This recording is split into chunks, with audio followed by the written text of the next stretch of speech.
तो जय हिंद। तो हम आज की क्लास में देखने वाले हैं क्लास 10th मैथ लेसन 1। यानी कि हम आज क्लास में मतलब मैं आपको सुने सर क्लास 10th क्या पढ़ाने, देख लोगे क्या तुम्हें पढ़ाने वाले हैं आपको बताते हैं। सुनो, आज क्लास में यानी मैं आपको पढ़ाने वाला हूँ क्लास 10th पढ़ाने वाले हैं। क्लास 10th पढ़ाने वाले, क्लास 10th की मैथ पढ़ाने वाले हैं आपको। और क्लास 10th की मैथ वो भी क्या पढ़ाने, वास्तविक संख्या क्या पढ़ाने वाले हैं आपको, पढ़ाने वाले हैं वास्तविक संख्या। बोलिए क्या, वास्तविक संख्या पढ़ाने वाले हैं। ओके, क्या पढ़ाने वाले बोलिए तो वास्तविक संख्या। यानी भैया आप पढ़ाने वाले हैं हम सभी को वास्तविक संख्या, सही बोलो, रियल नंबर।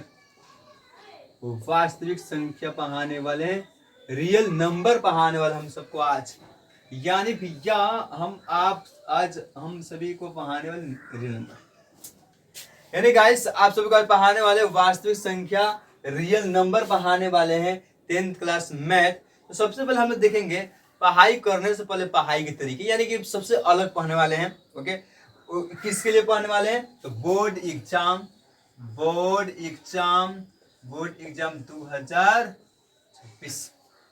2026 के लिए पढ़ने वाले। ओके, तो हम लोग मतलब इस क्लास में जो रियल नंबर है, वास्तविक संख्या है, इसके पूरे बेसिक कॉन्सेप्ट को देखेंगे। ओके, हम लोग इस क्लास में पूरे इसके बेसिक कॉन्सेप्ट को देखने वाले हैं।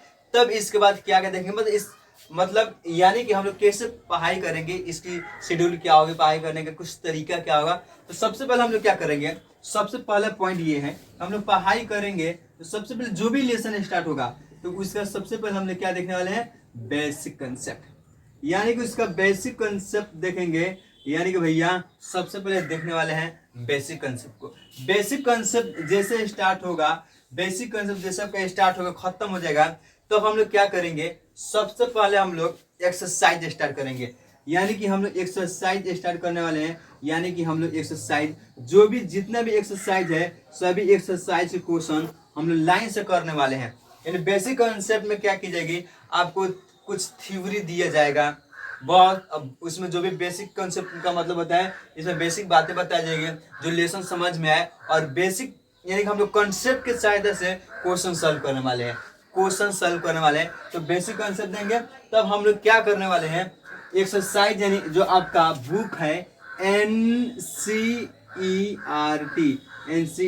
का जो एनसीईआरटी का जो बुक है, उसका पूरा हम लोग लाइन बाय लाइन क्वेश्चन करने वाले हैं। यानी कि लाइन बाय लाइन क्वेश्चन करने वाले हैं। इसके बाद क्या होगा, बेसिक कंसेप्ट बाद ये हम एक्सरसाइज करने वाले हैं। एक्सरसाइज जो भी एनसीईआरटी किताब का जो आपके बोर्ड एग्जाम में यही से क्वेश्चन आता है, तो ये खत्म करने के बाद तब हम क्या करने वाले हैं, यानी कि इसके बाद 2000 लगभग 2010 से नहीं तो 2015 से लेकर 15 या तो चलो हाँ 15 से लेकर 2025 जितना भी एग्जाम हुआ है, जितना भी क्वेश्चन इस लेसन से पूछा है, इस लेसन से एक लेसन, जिसमें एक लेसन पाए, जो भी लेसन तो पाएंगे, एक लेसन, 2 लेसन, 8 लेसन, 10 लेसन, जो भी। यानी कि क्या करने वाले हैं, 2015 से लेकर 2025 से ले जितना भी इस लेसन से क्वेश्चन पूछा है, हम उस क्वेश्चन को सॉल्व करने वाले हैं। यानी कि हम इसमें प्रीवियस ईयर क्वेश्चन को सॉल्व करना नहीं कहते हैं, वीवीए क्वेश्चन को जो एग्जाम हो चुका है, यानी उसी क्वेश्चन को हम लोग क्या करने वाले हैं, वीवीए क्वेश्चन को सॉल्व करने वाले हैं। क्योंकि हम लोग ऐसे तरीके से तैयारी करेंगे क्योंकि एक भी क्वेश्चन नहीं छूटेगा। अगर इस लेसन को खत्म की जाए और पूरा 2015 से लेकर 2025 से जितने एग्जाम हुआ है, इस लेसन से जितना क्वेश्चन पूछा है, सभी क्वेश्चन को हम लोग सॉल्व कर देंगे। और सॉल्व करने के बाद फिर से लास्ट में हमें क्या करना पड़ेगा, फिर इस लेसन का पूरा जो आपका क्वेश्चन है एमसीक्यू जो ऑब्जेक्टिव क्वेश्चन यानी हम लोग ऑब्जेक्टिव क्वेश्चन सॉल्व करने वाले हैं। इसमें मतलब वही होगा ऑब्जेक्टिव, आगे इसमें सब्जेक्टिव सॉल्व करा देंगे। इसमें जो भी है मतलब जितना इसमें क्या करेंगे आपको सॉल्व, इसमें आपको सॉल्व कराने वाले हैं सब्जेक्टिव, 2015 से लेकर 2025 से जितना भी सब्जेक्टिव इस लेसन से क्वेश्चन पूछेगा वो सॉल्व कराने वाले हैं। फिर से इसमें क्या करेंगे, फिर से इसके बाद 2015 से 25 से ले ऑब्जेक्टिव जितना क्वेश्चन पूछा है, तब हम लोग क्या करेंगे, इसमें ऑब्जेक्टिव सॉल्व करेंगे, तब जाकर हम लोग बेहतर तरीका से 10th क्लास की तैयारी कर सकते हैं। और ऐसे करके हम लोग आने वाले समय में यानी कि टॉपर्स बन सकते हैं, हम लोग बन सकते हैं। तो ऐसे तैयारी कीजिएगा, तब जाकर एक एक क्वेश्चन के पीछे भाई याद रखना, एग्जाम में वही क्वेश्चन आता है जिसको नजरअंदाज करते हैं, जिसको छोड़ देते हैं। तो हमें छोड़ना नहीं है, तो कोशिश करो, क्योंकि कुछ किए बिना जय जयकार नहीं होती, कोशिश करने वाले की हार नहीं होती। बेटा एक बात याद रखना, एग्जाम आपकी और लगभग समय बहुत कम है। यहाँ पर हम लोग न्यू स्टार्ट किए हैं, यानी कि यहाँ से प्रयास करेंगे जितना एग्जाम जितना समय बचा है उसमें मैनेज करने के लिए। ओके, हर सब्जेक्ट को, यानी इसमें आपका हिंदी भी हम खुद पढ़ाएंगे, आपको हिंदी 10th क्लास की हिंदी भी पढ़ाएंगे खुद, हम केमिस्ट्री पढ़ाएंगे, मैथ पढ़ाएंगे, और फिजिक्स बायोलॉजी सर हैं आपके, वो पढ़ाएंगे। तो यहाँ पर हम देखने वाले हैं। तो चलो समय की लॉस नहीं करते हुए क्लास से स्टार्ट करते हैं। तो सबसे पहले जानेंगे, ये तो आपको बात है, इतना हम लोग करने वाले हैं, क्योंकि कहीं से भी हम लोग को क्या करना है, चारा छोड़ना नहीं है कि हमें कहीं पर जाकर क्वेश्चन फंसे। हम लोग हर एक लेसन की, या तो त्रिकोणमिति लेसन हो, किसी भी लेसन हो, हर लेसन को अच्छे से तैयारी करने वाले हैं। तो आप तैयार हो, हम भी रेडी हैं, I am ready, you are ready. चलिए तो गाइस स्टार्ट करते हैं, आप भी साथ देते रहो। अगर चैनल सब्सक्राइब करना, कि जितना भी न्यू वीडियो बनाएंगे वो सबसे पहले आपके पास पहुंच जाए, कि आप लोग बेहतर कुछ कर सको। हम आपके जीवन में खुशियां डालने के लिए, आपके जीवन को उज्जवल भविष्य बनाने के लिए हम लगातार मेहनत करेंगे। ये भी प्रयास, मेरे साथ साथ आप भी प्रयास करते रहिए। चलो, तो यहाँ पर हम 9th क्लास का मैथ पढ़ाए थे 1 लेसन। हम उसमें क्या इसका बेसिक कॉन्सेप्ट दिए थे, ये सब संख्या बारे में, वास्तविक संख्या सब क्या होते हैं वो सब दे देते हैं। इसमें हम लोग पूरा डिफले नहीं, केवल वास्तविक संख्या सब परिमेय अपरिमेय क्या होता है उसी को हम देखेंगे, ज्यादा कुछ देखने वाला इसमें नहीं है। तो सबसे पहले हम देखने वाले हैं परिमेय संख्या क्या होती है। ओके, सबसे पहले हम देखने वाले हैं भैया क्या, हम सबसे पहले देखने वाले हैं परिमेय संख्या क्या होती है। यानी कि भैया बताइए परिमेय संख्या क्या होती है। परिमेय संख्या का मतलब क्या होता है, क्या होती है, रेशनल नंबर। परिमेय संख्या क्या होती है, तो परिमेय संख्या का मतलब होता है वह संख्या जिसे पी बाई क्यू के रूप में लिखा जा सकता है। जी हाँ, यानी कि जिसको पी बाई क्यू के रूप में लिखा जा सकता है, यानी कि वैसा संख्या, यहाँ पर लिख सकते हैं वैसा संख्या जिसे पी बाई क्यू के रूप में, पी बाई क्यू के रूप में लिखा जा सकता है। वैसा संख्या जिसे पी बाई क्यू के रूप में लिखा जा सकता है, क्या कहलाता है आपका, परिमेय संख्या। यानी कि भैया जिसको पी बाई क्यू के रूप में लिखा जा सकता है उसे परिमेय संख्या कहते हैं। यानी कि भैया यहाँ पर जो पी क्यू जो है ना, यहाँ पर जो आपका जो पी है और जो क्यू है, एक प्रकार का पूर्णांक है। यानी क्या, ये एक प्रकार का पूर्णांक है। एक और बात देते हैं, क्यू इक्वल जीरो, यानी कि हमें क्यू का मान जीरो नहीं ले सकते, क्योंकि जब क्यू का मान हम जीरो लेंगे दोस्त, तो उसका मान अपरिभाषित हो जाएगा। ओके, इसीलिए हमें क्यू का मान क्या करना है, जीरो नहीं लेनी है।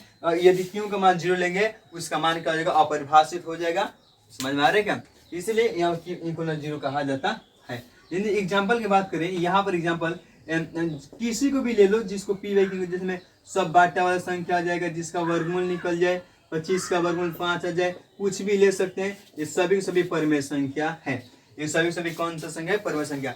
इतना बात ही समझना है, परिमेय संख्या का मतलब होता है वैसा संख्या जिसे पी बाई क्यू के रूप में लिखा जा सकता है, यानी कि जिसका ये भी आपका परिमेय संख्या है, ये भी लिमिट ले कट गया है, यानी कि शांत है, ये भी एक प्रकार का परिमेय संख्या आता है। आपके एग्जाम में कौन सा संख्या परिमेय है, कौन सा संख्या अपरिमेय है। तो परिमेय अपरिमेय पहचाने के आ गई, समझ में आ रही। अब देखो एक और इसमें होता है, 2 नंबर की बात करें, अपरिमेय संख्या। यानी कि अपरिमेय संख्या क्या होता है, इसमें अपरिमेय संख्या। तो अपरिमेय संख्या का मतलब ये होता है, अपरिमेय संख्या का मतलब होता है जिसका इसका अपोजिट होता है। क्या होता है, यानी इसे पी बाई क्यू के रूप में लिखा जा सकता है, इसको नहीं लिखा जा सकता है, इसको नहीं लिखा जा सकता है। लिखो, यानी कि इसमें वैसा जो संख्या होगा, संख्या जिसे पी बाई क्यू के रूप में नहीं लिखा जा सकता है, जा सकता है, यानी जिसको पी बाई क्यू के रूप में नहीं लिखा जा सकता। ओके, तो ये हमारा प्रयास है, ये आपका भी प्रयास होना चाहिए कि अच्छे से देखो, आप समझो। ओके, तो ये हम लोग का प्रयास है, आपका भी प्रयास होना चाहिए। समझ में आ रहा है? तो यानी कि क्या होगा भैया, पाई एक अपरिमेय संख्या, याद रखना एग्जाम्पल में पाई एक अपरिमेय संख्या है, जो यहाँ पर जिसके ऊपर बार लग जाए वो भी अपरिमेय संख्या है, जिसका वर्गमूल ना निकले वो भी अपरिमेय संख्या है। ये बातें याद रखना। जिसके लास्ट में ऐसे ऐसे डॉट डॉट है वो भी एक अपरिमेय संख्या है। ये सब बातें आपको कॉमन याद रखनी है, कौन परिमेय कौन अपरिमेय है, ये बातें याद रखना। आया बात समझ में? अब एक आता है जिसका नाम है वास्तविक संख्या, यानी जिसका नाम है वास्तविक संख्या, जो लेसन का नाम है वही आगे वास्तविक संख्या। यानी कि वास्तविक संख्या का मतलब होता क्या है, आएगा? तो वास्तविक संख्या का मतलब होता है कि परिमेय और इसमें दोनों आएगा, यानी परिमेय संख्या भी आएगा, इसमें क्या आएगा, इसमें परिमेय संख्या, इसमें परिमेय संख्या और परिमेय संख्या और अपरिमेय संख्या, यानी कि कह सकते हैं भैया परिमेय संख्या और अपरिमेय संख्या के संग्रह को, परिमेय संख्या और अपरिमेय संख्या के संग्रह को हम क्या कहते हैं, रियल नंबर, यानी कि हम लोग वास्तविक संख्या कहते हैं। एक तो बहुत अच्छा भैया, हमें बातें समझ में आ गई। कहते हैं परिमेय संख्या और अपरिमेय संख्या संग्रह को वास्तविक संख्या कहते हैं। क्या कहते हैं यहाँ पर, वास्तविक संख्या कहते हैं। अब टेंशन की बात नहीं है। तो यानी कि भैया इसमें जो एग्जाम्पल लेंगे, इसमें आपका परिमेय भी संख्या होगा, अपरिमेय भी होगा। यानी भैया इसमें पाई भी हो सकता है, रूट में 25 भी हो सकता है, यानी इसमें अपरिमेय वाला भी हो सकता है, इसमें परिमेय वाला भी हो सकता है। जितना ले सकते हैं इसमें आपका परिमेय अपरिमेय सब संख्या होगा। यानी भैया वास्तविक संख्या का मतलब बताया कि परिमेय संख्या और अपरिमेय संख्या। ओके, अब एक और पॉइंट की बात करें हम, एक और आता है अभाज्य संख्या। अभाज्य संख्या आता है अभाज्य। अभाज्य संख्या का मतलब क्या होता है, अभाज्य संख्या, अभाज्य संख्या का मतलब होता है वैसा संख्या जो स्वयं के अलावा किसी से नहीं कटे। ये सब पढ़ा दी मैंने। तो अभाज्य संख्या का मतलब होता है जो स्वयं के अलावा, जो स्वयं के अलावे किसी से नहीं कटे, किसी से नहीं कटे, यानी जो स्वयं के अलावा किसी से नहीं कटे, किसी से भाग नहीं लगे, उसे क्या बोलते हैं, अभाज्य संख्या। उसे क्या बोलते हैं, अभाज्य संख्या बोलते हैं। जैसे में यहाँ आपका 2, 3, 5, 7, 11, 17 जितना भी लिखे हैं, ये सभी क्या होते हैं, अभाज्य संख्या होते हैं। क्या बातें समझ में आ रही? सुनिए, अब इसके बाद मान लो ले ले अभाज्य। यहाँ पर क्या आएगा, 5 नंबर है भाज्य संख्या। भाज्य संख्या का मतलब होता है, देखिए भाज्य संख्या मतलब होता है जो 2 या 2 से अधिक संख्या से घट जाए, जिसका गुणनखंड 2 या 2 से अधिक हो। यानी भाज्य का मतलब होता है जिसका गुण जो 2 या 2 से अधिक से कट जाए, जो संख्या 2 या 2 से अधिक संख्याओं से कट जाए, यानी कि जो संख्या 2 या 2 से अधिक संख्याओं से कट जाता है उसे क्या बोलते हैं, भाज्य संख्या कहा जाता है। इसमें एग्जांपल क्या होगा, इसमें एग्जांपल क्या होगा, 4, 6, 10, 30 ये जितना भी है ना, ये 2 या 2 से अधिक संख्याओं से कटता है। तो क्या आई होप इतना समझ में आया है? क्या इतना समझ में आई है? क्या दिक्कत है परिमेय अपरिमेय किसमें दिक्कत है? ये दिक्कत नहीं है तो क्या करो, इसको उतारा जाए। ठीक है, माँ तेरे एक एक आंसू को मैं मोतियों से सजाऊंगा, माँ तेरे एक एक आंसू को मैं मोतियों से सजाऊंगा, तू जो सोची है वो मैं बन के दिखाऊंगा, वो बन के दिखाऊंगा। भाई लाइफ में माँ बाप के लिए हमेशा जीना मरना, समझ आ रही है ना?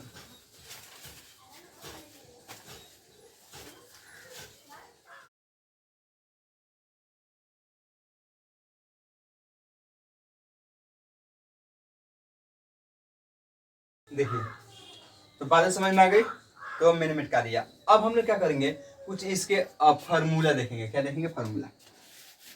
क्या फार्मूला देखेंगे? देखिए ऐसे भी फॉर्मूला आता है कि यहाँ पर देखिए दो संख्याओं का गुणनफल, दो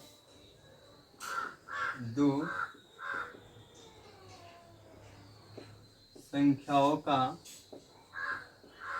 गुणनफल, यानी दो संख्याओं का गुणनफल जो एलसीएम इंटू एचसीएफ बराबर होता है पहली संख्या इंटू में पहली संख्या इंटू में दूसरी संख्या। क्वेश्चन इस पर देखिए एक्सरसाइज 1.1 में इसको क्वेश्चन पूछेगा, दो संख्याओं का गुणनफल यानी कि एलसीएम इंटू एचसीएफ क्या होता है पहली संख्या इंटू दूसरी संख्या। अगर यहाँ से बात करें यहाँ पर एलसीएम का फॉर्मूला क्या होता है, तो यहाँ पर होगी आपकी पहली संख्या इंटू दूसरी संख्या।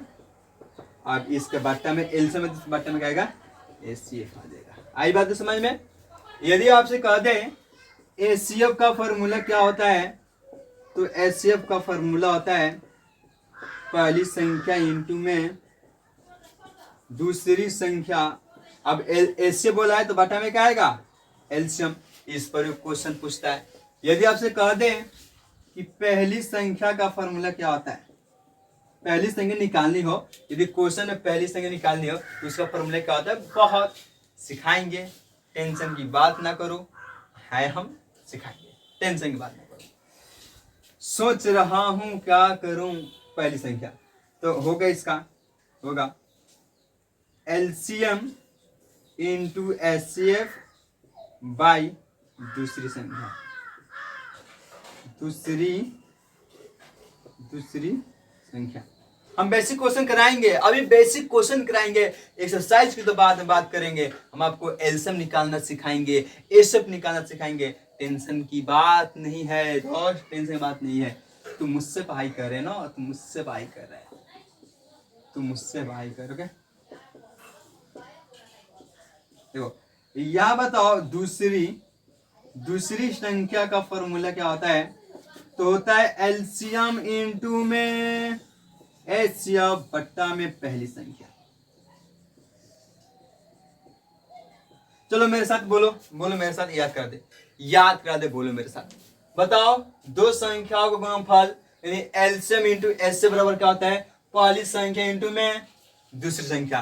पहली संख्या इंटू में क्या होता है दूसरी संख्या। यहां एलसीएम का फॉर्मूला क्या होता है पहली संख्या इंटू में दूसरी संख्या बट्टा में एचसीएफ। पहली संख्या इंटू में दूसरी संख्या बट्टा में एलसीएम, एचसीएफ होगा। एचसीएफ कहेगा तो पहली संख्या इंटू दूसरी संख्या बट्टा में एलसीएम। यहाँ पहली संख्या का होगा एलसीएम इंटू एचसीएफ बाई दूसरी संख्या, यहाँ दूसरी संख्या का होगा पहली इंटू दूसरी बाई एलसीएम। पहली तो दूसरी तो पहली होगा। अब ये बातें ये याद रखना है। क्वेश्चन अभी कराएंगे, क्वेश्चन कराएंगे तो इससे काम आएगी। ओके चलिए अब एक और बता दें, एक और आता है यहाँ पर देख लो भाई, यूक्लिड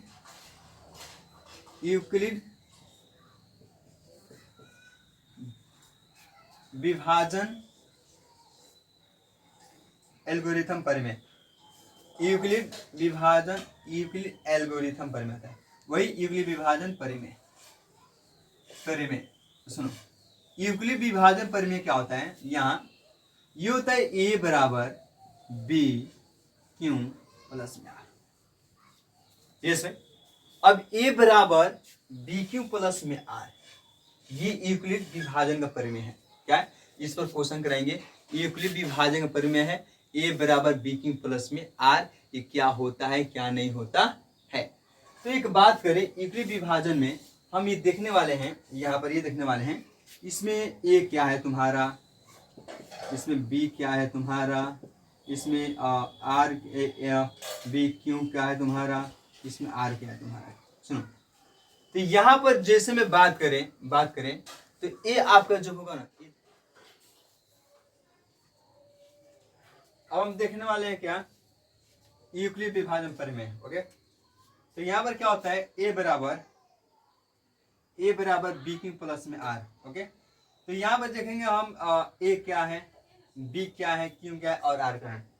तो जो यूक्लिड विभाजन है ए बराबर बी क्यू प्लस जो आर होता है, यहाँ पे ए क्या है, तुम्हारा बी क्या है, क्यू क्या, आर क्या है। तो यहाँ पे ए तुम्हारा भाज्य होता है, क्या होता है, ए तुम्हारा क्या होता है, भाज्य होता है, बी तुम्हारा भाजक होता है, भाजक होता है, ये तुम्हारा भागफल होता है, सॉरी ये तुम्हारा क्या होता है, बोलो ये क्या होता है, ये तुम्हारा भागफल होता है, भागफल होता है, ये तुम्हारा शेषफल होता है।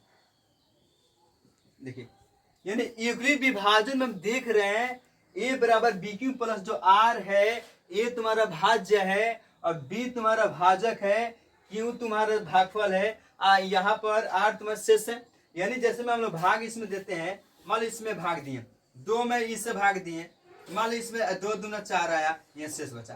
तो यहाँ पर जो ए, मान लो ए तुम्हारा ए, यानी ए बराबर बी क्यू प्लस जो आर है, तो इसमें हम क्या करते हैं, इसमें क्या करते हैं, मान लो इसमें अगर बात करें हम, ये तुम्हारा क्या, क्यों तुम्हारा भागफल है और आर तुम्हारा शेष, जो भी यहाँ जो बचता है तुम्हारा, मान लो तुम्हारा क्या हो गया, ये तुम्हारा शेषफल हो गया, ये तुम्हारा जो आपका बच्चा है ये तुम्हारा शेषफल हो गया। लेकिन इधर वाला तुम्हारा जो मिलेगा, इधर जो मिलेगा ये आपका भागफल मिलेगा, यानी ये जो आपको मिलेगा, ये जो आपका मिला है भागफल मिला। लेकिन हम क्या करते हैं, जो बीच वाला ये है, ये तुम्हारा है, ये तुम्हारा क्या है, ये भाज्य है, ये तुम्हारा बीच वाला क्या तुम्हारा, मान लो ये भाज्य है। तो जो आपका ये भाज्य है ये तुम्हारा भाजक है, ये तुम्हारा क्या, ये तुम्हारा भाजक, ये तुम्हारा क्या है, भाजक। तो अगर हम क्या करते हैं, अगर भाग देते हैं, यदि भाग देते हैं तो ये तुम्हारा देखिए भाजक में भाज्य से भाग देंगे। ओके, तो ये जो भाजक है इसमें भाग देंगे भाज्य से, और शेषफल जो बचा है। एक और बात देखना, हमेशा ये भाग तभी लगेगा, एक बात है, ये हमेशा ये भाग तभी लगेगा जब, कब जानते हो, ये भाग कब, जब यहाँ ए का मान, या ए का मान ये किससे मतलब ये छोटा होना चाहिए, ए का मान छोटा होना चाहिए बी से। एक बात याद रखना, ए का जो मान है यहाँ पर जो ए है ये छोटा ये होना चाहिए बी से, तब जाके भाग लगेगा। आई बात समझ में। और एक और बात यहाँ पर तुम्हें, एक और बात, ये जो आर का जो मान है ये ए से हमेशा क्या होना चाहिए, ए से हमेशा छोटा होना चाहिए। एक बात याद रखना, जो आर का मान है ए से छोटा होगा तभी जाके शेष बचेगा। तो आर का मान हमेशा छोटा होना चाहिए ए से हमेशा छोटा होना चाहिए। क्या बात समझ में। जब ए से छोटा होगा, जब ए से छोटा ये होगा, ए से यानी भाग देंगे, ये 12 ये छोटा होगा, तब जाके आपका शेषफल बचता है। ये बातें समझ में आई क्या, कैसे क्या होता है, ये बातें समझ में आई क्या, बोलिए ये बातें, कुछ दिक्कत कुछ परेशानी नहीं है, चलो समझ में आ गई। तो यहाँ पर हमें लगता है कि ये आपको बातें समझ में आ गई।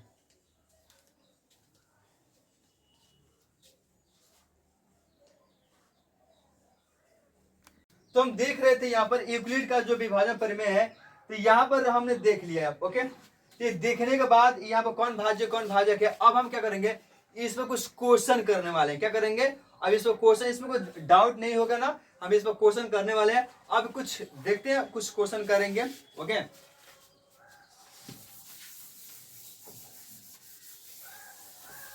चलो मिटाते हैं सब।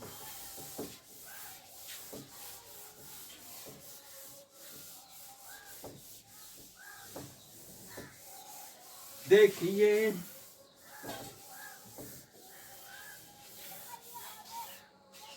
ऐ मेरे मंजिल के मुसाफिर, जरा हौसले के तरकस में वो तीर जिंदा रख।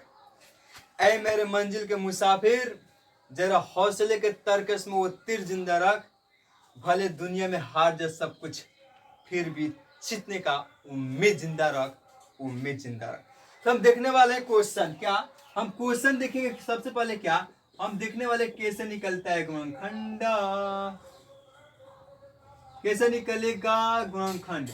तो मान लो क्वेश्चन ले ले, यदि तो मान लो 156 है, इसका गुणनखंड निकालना है। तो भाई कटा दो, ये 2 से कटेगा ना, इससे 156 है, इसका निकालना है, ये 2 से कटेगा, 2 7 14, 2 8 16, 3 से 2 से कटेगा, 2 3 6 और 2 9 18, 3 से कटेगा, 3 एकम 3, 3 3 का 9। अब नहीं कटेगा, अब नहीं कटेगा। हो गया क्या, देख लो 2 7 14, 1 15, 2 8 16 आया, और 2 3 6, 1 2 9 18, 3 से कटा। अब क्या कर तुम इसको लिख दो, 2 इंटू में 2 इंटू में 3 इंटू में इतना। अब क्या 2 के पावर 2 2 है, 2 के पावर 2 इंटू में ये सेम नहीं है, इसको उतार दो, यही तुम्हारा आंसर, यही तुम्हारा आंसर। क्या बात है समझ में आई? क्या बात है समझ में आई? आई बात है समझ तो लाइक करो, सब्सक्राइब करो। ओके, अब 2 नंबर मान लो इसी में क्वेश्चन लेना चाहें, हम इसी में क्वेश्चन लेना चाहें। देखिए मान लो अगर हम आपसे कह दें, मान लो यहाँ पे ले लिया हम चलो हम ले लिए 220, तो 220 का निकालना है, तो 2 से घटाओ, 2 एकम 2, 2 एकम 2 0, 3 से 2 से घटेगा, 2 5 10, 2 5 10, 1 2 5 10, अब 5 से घटेगा, 5 एकम 5, 5 एकम 5, अब नहीं घटेगा, क्या होगा? तो नहीं कटेगा तो लिखो 2 इंटू 5 इंटू 11, तो 2 कितने है? 2 का है ना, 2 के पावर 2 इंटू में 5 इंटू में 11, ये तुम्हारा क्या हो जाएगा इसका आंसर। और क्वेश्चन चाहते तो और क्वेश्चन लिख सकते हैं यहाँ पर, लो और क्वेश्चन 3 नंबर क्वेश्चन। ये देखो अपने से क्वेश्चन सेट कर दे रहा, अपने से आपको क्या करना है, एक्सरसाइज को सॉल्व करना है, जाकर घर पर बैठ के एक्सरसाइज को सॉल्व करना है, हम आपको बता दे रहे हैं। और देखिए बेसिक कंसेप्ट के जरिए आपका एक्सरसाइज हम क्लियर करने की कोशिश करेंगे, इसलिए क्योंकि प्रैक्टिस से नंबर बनता है, क्योंकि प्रैक्टिस से नंबर बनता है। मान लो एक और क्वेश्चन है, जिसमें 400, मान लो 400 ले ले भैया, 400 को कटाएंगे 2 से, यहाँ 200 आएगा, यहाँ ये तो लघुत्तम आता है ना, सिंपल 100 आएगा, ये तुम्हारा 50 आएगा, ये तुम्हारा 25 आएगा, अब ये तुम्हारा 5 आया। कुछ करना नहीं है, क्या है हमें निकालना है किसका, तो देख लो भाई, 2 इंटू में 2 इंटू में 2 इंटू में 2 इंटू में 5 इंटू 5, तो 2 कितना, 1 2 3 4 है, तो यहाँ पर 2 के पावर 4 इंटू में 5 के पावर 2, ये तुम्हारा आंसर, यही तुम्हारे क्या हो गया आंसर, ये तुम्हारा क्या हो गया आंसर। आई बात समझ में? क्या ये बात समझ में आई? क्या 1 नंबर क्वेश्चन बन जाएगा? क्या 1 नंबर क्वेश्चन बन जाएगा? एनसीईआरटी बुक 1 नंबर क्वेश्चन बन जाएगा, तो बन जाएगा। तो इसको क्या करो, उतारा जाए भाई, हम आगे चलते हैं। तो छाप इसको उतार लिए। अब हम देखने वाले हैं कैसे निकालते हैं दो संख्याओं के बीच 3 संख्या, सॉरी 2 संख्या 3 संख्या जो है एलसीएम। ले भाई, तो देखने वाले हैं कि दो इसको खत्म। अब क्या देखेंगे तो एलसीएम कैसे निकालते हैं, एचसीएफ कैसे निकालते हैं, एलसीएम एचसीएफ कैसे निकाला जाता है, यानी कि जो संख्या है कैसे एलसीएम कैसे एचसीएफ निकाला जाता है। ओके, तो कैसे हम एलसीएम निकालेंगे, कैसे एचसीएफ निकालेंगे, वह भी गुणनखंड विधि से। एलसीएम निकालेंगे कैसे, एचसीएफ कैसे निकालेंगे, किस विधि से, तो गुणनखंड विधि से कैसे निकालते हैं। तो एक बात समझना रखना, एक बात है, जैसे सिंपल क्वेश्चन, सिंपल अपने मन से क्वेश्चन लेते हैं। प्यारे प्यारे बच्चों, 13 और 26 का एलसीएम एचसीएफ निकाले, ऐसा क्वेश्चन आ सकता है, वो भी गुणनखंड विधि से। तो कैसे निकालेंगे, तो सबसे पहले तुम्हें फैक्टर विधि से कहेंगे, इसको तोड़ना पड़ेगा, इसको फैक्टर विधि से बोला है, इसको तोड़ना पड़ेगा ना भाई। मान लो 13 है, तो हम 13 को क्या करेंगे, तोड़ेंगे, 13 को तोड़ेंगे तो 1 इंटू में 13 आएगा, और 26 को तोड़ेंगे, ये 26 को तोड़ेंगे तो क्या आएगा, 2 इंटू में 13, 13 कितना होता है 26, 13 तो क्या 26 होता है। अब हमें क्या निकाले, इसका एलसीएम और एचसीएफ निकालना है। एक बात याद रखना, लिखेंगे 13, 26 का एलसीएम, चलो एचसीएफ आगे, एचसीएफ। तो एचसीएफ वो होता है ना जो दोनों में कॉमन होता है, एचसीएफ वो होता है जो कॉमन, जैसे हम आपसे बोलेंगे ये दोनों में, देखिए ये 13 दोनों में आया ना, तो इसका एचसीएफ तुम्हारा 13 हो जाएगा। लेकिन यहाँ पर 13, 26 का एलसीएम क्या होगा, तो एलसीएम का मतलब ये होता है कि उसके अधिकतम पावर को ली जाती है। अभी नहीं समझ आएगी, बता रहे हैं। मान लो यहाँ पर देखो, यहाँ पर मान लो कि यहाँ पर 1 एगो है, 13 एगो है, यहाँ पर इसमें 2 1 13 1, यहाँ पर 2 लेंगे, सबसे पहले 1 लेंगे छोटा अंक, तो 2 लेंगे और 1 13 लेंगे, तो इंटू करेंगे इसको, तो 13 दूना 26, यानी इसका एलसीएम कितना आएगा, 26 आएगा। अभी बातें समझ में नहीं आ रही, और क्वेश्चन लेते हैं और आपको सिखाएंगे। चलिए हम और क्वेश्चन, जैसे मैं आप क्वेश्चन ये कह देगा, क्या क्वेश्चन कहेगा भाई, मान लो आपसे क्वेश्चन कहते हैं 20 और कामा 20 कामा मान लो 30 का एलसीएम निकालना है, एलसीएम कामा एलसीएम निकाले। अब देखिए बेसिक कॉन्सेप्ट है, बहुत बहुत बहुत बहुत बहुत अच्छा है भाई, ये इससे सीखो भाई तभी एक्सरसाइज बनेगा। बेसिक कॉन्सेप्ट से तुम लोग क्वेश्चन सीखो। तो इसका निकालना है, ये भी फैक्टर विधि से। तो तुम 20 को तोड़ो ना, आता है तो 20 को तोड़ो भाई। तो 20 को क्या तोड़ेंगे भैया, हम 20 को ऐसे तोड़ते हैं भैया, 20 को 10, 10 को 5, नहीं घटेगा, चलिए 20 को तोड़े हैं तो आया 2 इंटू में 2 इंटू में 5, और यहाँ 30 को तोड़ेंगे हम लोग, 30 को तोड़ेंगे 15 और 3 इंटू में आएगा। तो 30 को मैंने तोड़ा है तो आया तुम्हारा 2 इंटू में 5 इंटू में और 3 इंटू में 5। सुनिए अब एक बातें याद रखना, अब बातें समझ में आएगी। 3 अंक वाले भी बताएंगे, मतलब कि 1:2 ओके। तो यहाँ पे बताओ, देखो यहाँ पर 2 कितना है इसको लिख दे, 2 के पावर 2 इंटू में 5। यहाँ देखो ये ऐसे मतलब एक केले है तो इसे सब अलग ऐसे रहने दो भाई। अब हम क्या तुमसे बोले हैं, हम तुमसे क्या बोले हैं, हम बोले हैं कि एचसीएफ का मतलब होता है, एचसीएफ का मतलब होता है जो दोनों में कॉमन हो। एचसीएफ का मतलब क्या होता है, जो दोनों में कॉमन है। तो दोनों में कॉमन क्या है, इसमें भी 2 इसमें भी 2 है, मतलब इसमें भी 2 है, देखिए इसमें भी 2 और इसमें भी 2 है, तो ये कॉमन है। और इसमें भी 5 है, इसमें ये भी क्या कॉमन है। तो इसमें से 2 लेंगे, इसमें से 5 लेंगे, तो 5 दूना 10, ये तुम्हारे आंसर हो जाएगा। क्या बातें समझ में आई, क्या बातें समझ में आई। अब इसका एलसीएम क्या होगा भैया, इसका एलसीएम ये होगा 20 का मां 30 का एलसीएम। एलसीएम तो एलसीएम का मतलब होता है सबसे ज्यादा पावर वाला। इसमें बताओ, इसमें देखिए हम क्या करेंगे, हम इसमें ये देखेंगे मान लो 2 एक ही है, इसमें 3 एक ही है, 5 एक ही है। तो इसमें दोनों में देखेंगे, इसमें और इसमें सबसे ज्यादा 2 का पावर कितना है, या 2 का पावर 1 है या 2 है। तो 2 का पावर सबसे ज्यादा ये है, तो हम यहाँ पर इसको ले लेंगे, हम यहाँ पर इसको ले लेंगे। अब 3 एगो है, 3 एगो है, तो 3 का अधिकतम पावर एक ही है, तो एक 3 ले लेंगे। अब 5 इसमें है, इसमें है, तो 5 का अधिकतम पावर कितना, 1 है, तो यहाँ पर 5 ले लेंगे। अब इसको इंटू कर देंगे, ये 4 होगा, इंटू में 3 होगा, यहाँ 5 होगा, तो कितना होगा इंटू करने पर। अब 15 है, कितना होगा ये 12 25 60, 12 25 कितना होगा 60। यानी भैया इसका एलसीएम कितना आया, 60 आया।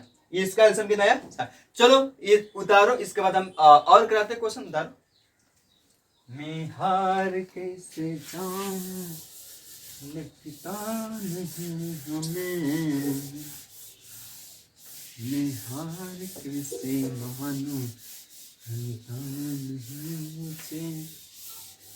अब हार लाइफ में कैसे माना जाए यार, हार लाइफ में कितना माना जाए यार। इतना धूप में ना हमारे फैमिली खट रहे हैं, हमारे पापा हमारे लिए कमा कर लेकर आ रहे हैं, हमारे माँ हमारे कितना खट रही है, हार कैसे माने। तुम एक माँ बाप की आंख की तारा हो, एक तुम सितारा हो, एक तुम उम्मीद हो। हार नहीं मानो दोस्त, मेरे लाइफ में हार नहीं मानना चाहिए। क्या है, तपस्या करेंगे। ओके देखिए दोस्त, मेरे लाइफ में याद रखना, मेहनत मेहनत करते रहो दोस्त, जरूर एक दिन सफलता मिलेगी तो मिलेगी। ओके मेहनत करना लाइफ में बहुत जरूरी है। कहते हैं ना,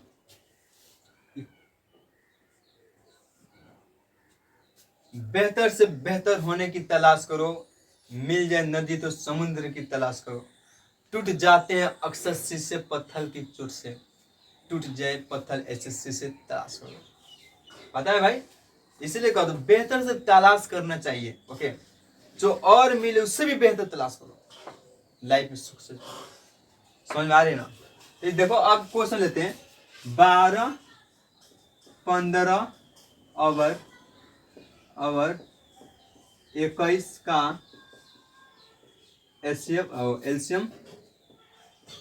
एलसीएम कमा एचसीएफ निकाले। यानी कह रहा है 12 15 कमा 21 का एलसीएम और एचसीएफ आपको निकालना है। तो इसको तोड़ो भाई, क्या करना पड़ेगा, तोड़ना पड़ेगा। 12 को तोड़ दो भाई, यहाँ पर तोड़ने के लिए जगह छोड़े ना। 2 6 के 12, 2 3 6, 2 2 3, 15 को 3 5 15, 21 को 3 7 21। अब हमें तीनों का निकालना है एचसीएफ, तीनों का एचसीएफ। लिखेंगे 12 कामा 15 कामा 21 का एचसीएफ। एचसीएफ बताया था ना, एचसीएफ का मतलब क्या होता है, एचसीएफ का मतलब जो तीनों में कॉमन हो। तो इसमें देखिए तीनों में क्या है जो कॉमन बात है, तो तीनों में भैया ना 3 3 है, तीनों में क्या है 3 3 है।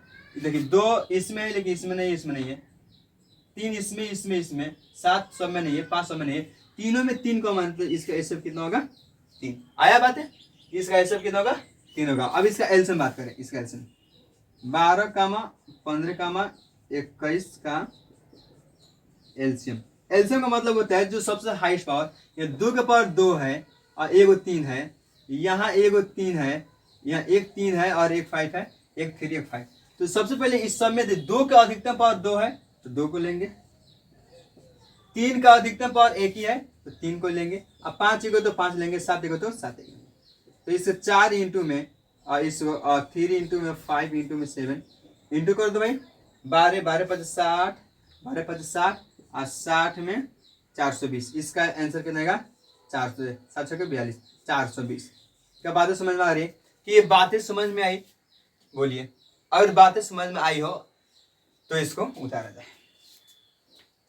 तो एक बात और बोलना चाहते हैं कि देखिए आज की क्लास यहीं पर समाप्त करते हैं, क्योंकि ज़्यादा भी वीडियो का ड्यूरेशन जो लंबा हो जाएगा। अगर ये वीडियो आपको अच्छा लगे तो हमारे चैनल को सब्सक्राइब करें, लाइक करें, शेयर करें, और हम फिर मिलते हैं। एक्सरसाइज 1.1 को समाप्त करने वाले हैं और 2 को भी देखेंगे हम लोग। तब तक के लिए जय हिंद। और एक और बात, आप घर से होमवर्क जरूर बना के लगाइएगा, बनाइएगा होमवर्क आप लोग, और कमेंट जरूर कीजिएगा और हमारे चैनल को सब्सक्राइब कीजिएगा। वैसे हौसला हम लोग को बढ़ा रहेगा और आप लोग भी बढ़ा रहेगा। तो इसको उतारा जाए।